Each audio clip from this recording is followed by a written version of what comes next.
31 জানুৱাৰীৰ পৰা অসম সাহিত্য সভাৰ সপ্ততিতম অধিৱেশন পাঠশালাৰ ভদ্ৰদেৱ সমন্বয় ক্ষেত্ৰত সাহিত্য সভাৰ অধিৱেশনৰ বাবে চলিছে ব্যাপক প্ৰস্তুতি প্ৰদৰ্শনী গ্ৰন্থমেলাকে ধৰি অধিৱেশনস্থলীৰ প্ৰায় 80% কাম সম্পূৰ্ণ হৈ উঠিছে নিৰ্মাণ কৰা হৈছে সভাৰ পতাকা উত্তোলনৰ সৌচ বেদী সাহিত্য অনুৰাগীক আকৰ্ষণৰ বাবে আদৰিবৰ বাবে সাজু হৈছে পাঠশালাবাসী অধিৱেশনস্থলীত নিৰ্মাণ কৰা হৈছে অসমৰ 12 ৰহণীয়া জাতি জনগোষ্ঠীৰ মিলনভূমি প্ৰস্ফুটিত হোৱাকৈ এখন প্ৰতীকী গাঁও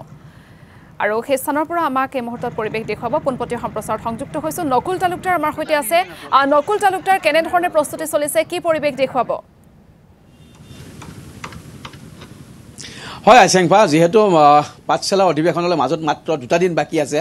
অসম সাহিত্যবাৰী সপ্ততিতম পাঠশালা অধিৱেশনৰ ভট্টদেৱ ক্ষেত্ৰৰ পৰিৱেশ দেখুৱাব বিচাৰিছো মোৰ সহযোগী ৰাজ্য দেখুৱাব এই যেটো বেদী দেখিবলৈ পোৱা গৈছে এই বেদীতেই অসম সাহিত্য সভাৰ সপ্ততিতম পাঠশালা অধিৱেশনৰ মূল পতাকা উত্তোলন কৰিব আৰু মূল পতাকাৰ লগত ইয়াত অধিৱেশনক উপলক্ষ কৰি ৭৭খন পতাকা উত্তোলন কৰিব বিশিষ্ট ব্যক্তিৰ দ্বাৰা আৰু এই বেদীৰ কাষতে আছে শহীদ বেদীৰ পৰিৱেশ মোৰ সহযোগী ৰাজুৱে দেখুৱাব এই শহীদ বেদীত শহীদ তৰ্পণ কৰিব কাষতে সজা হৈছে নামঘৰ আৰু তাৰ সমান্তৰালকৈ যিখন মূল গেট সেই মূল গেটখনৰ দৃশ্য দেখুৱাবলৈ মোৰ সহযোগী ৰাজুক অনুৰোধ জনাইছো এইখন মূল গেট হ'ব আৰু এই পালেৰে এই যি ভট্টদেৱ ক্ষেত্ৰ সপ্ততিতম পাঠশালা অধিৱেশনৰ ভট্টদেৱ ক্ষেত্ৰলৈ প্ৰৱেশ ঘটিব আৰু এটা গড়ৰ আকৃতিৰ এই পতাকা মূল যিখন তোৰণ সেই তোৰণ নিৰ্মাণ কৰি থকা হৈছে আৰু ইয়াৰ কাষতে যিখন ৰভাৰ কাম চলি আছে মই ৰভাৰ কাম দেখুৱাবলৈ অনুৰোধ জনাম আচলতে মাজত মাত্ৰ দুটা দিন বাকি আছে আৰু দিনে ৰাতি এতিয়া কাম চলা দেখিবলৈ পোৱা গৈছে যুদ্ধৰ গতিৰে ইয়াত কাম চলিবলৈ আৰম্ভ কৰিছে আৰু চাৰিওপিনে যেহেতু বিভিন্ন ইয়াত আয়োজন কৰা হৈছে এফালে প্ৰথমবাৰৰ বাবে বিজ্ঞান মেলাৰ আয়োজন কৰা হৈছে তাৰ সমান্তৰালকৈ সেনা বাহিনীৰ বিভিন্ন মাৰণাস্ত্ৰ ইয়াত প্ৰদৰ্শন কৰা হ'ব গ্ৰন্থমেলাৰ প্ৰদৰ্শন হ'ব সকলো ধৰণৰ প্ৰস্তুতি মই এই মুহূৰ্তত এগৰাকী বিষয়ববীয়া আছে অসম সাহিত্য সভাৰ মই আপোনাক কাষলৈ আহিব বিচাৰিছোঁ বজালীলৈ যি সাহিত্য সভাৰ অধিৱেশন পাঠশালা অধিৱেশন মাজত মাত্ৰ দুটা দিন বাকী আৰু এই বজালীলৈ অসমৰ ভিন্ন প্ৰান্তৰ পৰা বিভিন্ন ধৰণৰ মানুহ আহিব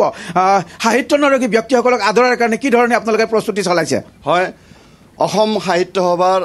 সপ্ততিতম দ্বিবাৰ্ষিক পাঠশালা অধিৱেশনৰ প্ৰস্তুতি প্ৰায় তুংগত উঠিছে যদিও মাত্ৰ দুটা দিন আছে ইতিমধ্যে সকলো উপসমিতিয়ে প্ৰায় অৰ্ধশতাধিক উপসমিতি প্ৰস্তুত আছে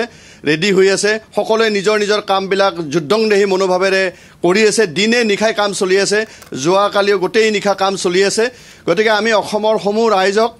আমি আমাৰ এই অধিৱেশনথলীলৈ আমন্ত্ৰণ জনাইছোঁ স্বাগতম জনাইছোঁ আহক সকলোৱে আৰু বজালীৰ সমূহ ৰাইজে অতিথি আদৰিবলৈ সাজু হৈছে আন্তৰিকতাৰে সাজু হৈছে আৰু তাৰ সমান্তৰালকৈ যিহেতু আজিৰ তাৰিখত স্বচ্ছতা এটা গুৰুত্বপূৰ্ণ বিষয় এই বিষয়টোৰ ওপৰত আমি গুৰুত্ব আৰোপ কৰিছোঁ আমি প্ৰায় 5 শতাধিক ডাষ্টবিনৰ ব্যৱস্থা কৰিছোঁ আৰু তাৰ লগতে আমি প্লাষ্টিক বৰ্জিত সাহিত্য সভাৰ অধিৱেশন হ'ব এবাৰ আমি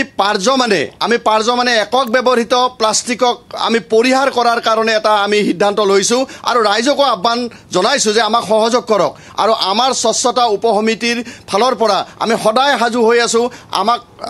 সহায় কৰিবলৈ আপোনালোকে সুবিধা কৰি দিয়ক আৰু সকলোৱে যাতে আমি এখন স্বচ্ছ